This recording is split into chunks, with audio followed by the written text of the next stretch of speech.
Alors maintenant, nous allons en venir aux questions relatives au taux. Pour l'ensemble donc des revenus dans le champ du prélèvement à la source, le taux de prélèvement repose sur les données connues par l'administration fiscale, c'est-à-dire qu'en fait, pour le prélèvement qui va être mis en place au 1er janvier 2019, ce sont les éléments de la déclaration des revenus de 2017 qui sont pris en compte. Mais s'il ne veut pas se voir appliquer le taux d'une année antérieure, est-ce que le contribuable va pouvoir demander l'application d'un taux neutre? Alors, pouvez-vous nous préciser les conditions d'application de ce taux neutre? Alors, le taux neutre, on l'appelle maintenant le taux non personnalisé, par opposition au taux personnalisé qui correspond à la situation du foyer fiscal. Si un contribuable souhaite se voir appliquer le taux non personnalisé, il faut qu'il prenne cette option auprès de l'administration fiscale. Cette option, elle doit être prise de manière privilégiée sur le site impôts.gouv dans l'espace personnel, lorsque le contribuable dispose d'Internet à son domicile principal et s'estime en mesure de le faire. Sinon, cette option, elle peut être prise auprès de nos centres de contact ou au guichet de vos SIP. Donc, c'est une option qui est révocable à tout moment et qui sera appliquée lors de la prochaine transmission du taux au collecteur. Si vous déclarez vos revenus en ligne, elle peut être prise dès maintenant, puisque depuis l'ouverture de la déclaration en ligne le 11 avril, lors de la fin de la déclaration, vous pouvez, si vous le souhaitez, gérer votre prélèvement à la source. Et là, vous pouvez prendre 3 catégories d'options, donc l'individualisation pour le taux, l'option pour le taux non personnalisé et si vous avez des acomptes contemporains, l'option pour la trimestrialisation.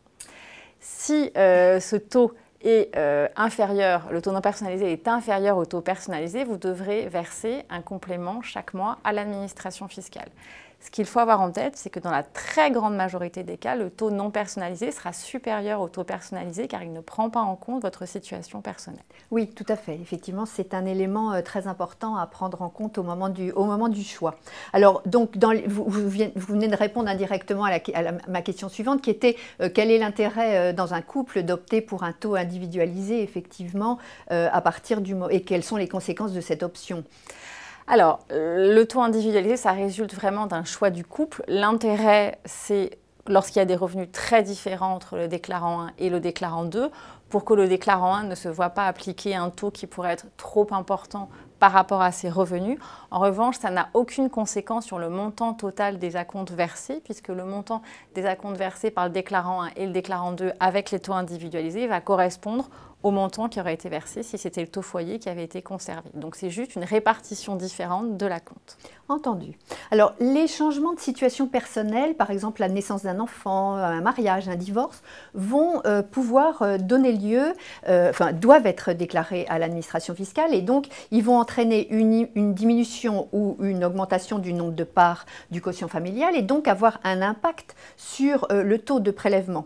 En revanche, dans les autres circonstances, je pense par exemple à l'obtention d'une carte d'invalidité ou le rattachement d'une personne à charge au foyer fiscal, il n'y a pas de possibilité, il n'y a de possibilité que d'opter pour une modulation du taux, pas pour la déclaration de cet événement n'a pas à être fait. Est-ce que vous pouvez nous donner un petit peu les raisons de cette différence ? Alors le principe qui a été retenu, c'est que sont pris en compte en termes de changement de situation de famille, les changements en fait qui augmentent ou qui diminuent la charge de la famille et qui affectent la composition du foyer, mais qui ne résultent pas d'un choix des parents. Par exemple, une naissance va être prise en compte pour un changement de situation de famille, mais pas parce que les parents n'ont pas, enfin la naissance est arrivée, les parents n'ont pas choisi, alors que le rattachement d'un enfant majeur, là, c'est le choix des parents. C'est ça la ligne rouge en fait qui nous a guidés dans ce choix. Dans ce choix-là. Très bien, je vous remercie. Alors, sur le taux encore, pour les personnes qui n'ont pas été imposées au titre de 2016 et de 2015 et de 2016 et dont le revenu fiscal de référence de 2017 est inférieur à 25 000 € par part de quotient familial, c'est un taux zéro de prélèvement à la source qui va s'appliquer.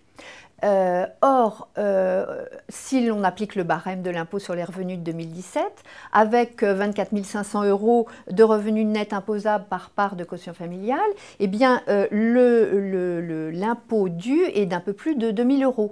Donc, cette situation va bien entendu être régularisée sur les 4 derniers mois de l'année 2020, puisqu'on va payer en 2020 l'impôt sur les revenus de 2019, enfin régularisé. La régularisation. Voilà.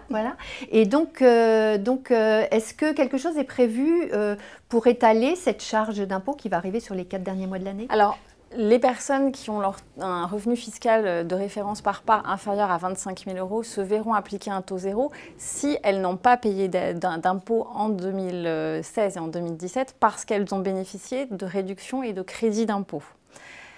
Donc si effectivement en 2019 leurs revenus restent stables mais qu'elles savent qu'elles ne vont pas bénéficier de réductions et de crédits d'impôt, donc in fine elles seront imposables, elles peuvent, si elles le souhaitent, moduler leur taux de prélèvement à la source à la hausse.